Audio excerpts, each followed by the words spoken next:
Tropical storm Oscar, after bringing torrential rains to eastern Cuba, is now advancing towards the Bahamas. As of Monday evening, the storm packed winds of 40 miles per hour and was about 105 miles south of Long Island, Bahamas.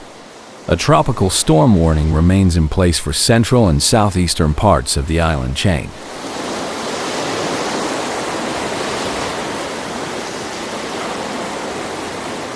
Despite its small size, with a wind field extending only 6 miles, Oscar's impact has been far from minimal.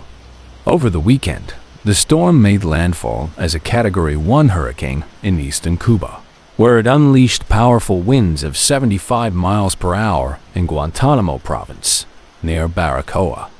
The storm triggered severe flooding, damaging homes and leading to 6 confirmed fatalities.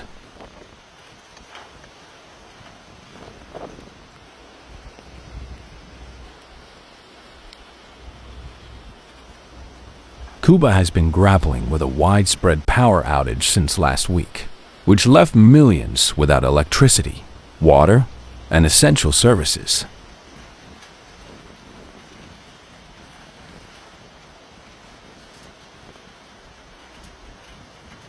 While efforts to restore power are underway, many residents are still without electricity, particularly in Havana, where the situation remains critical.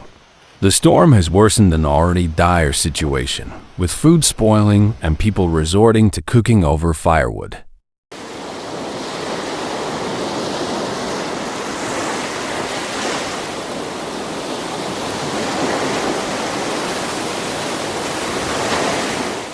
As Oscar continues its path toward the Bahamas, communities brace for further potential flooding and high winds.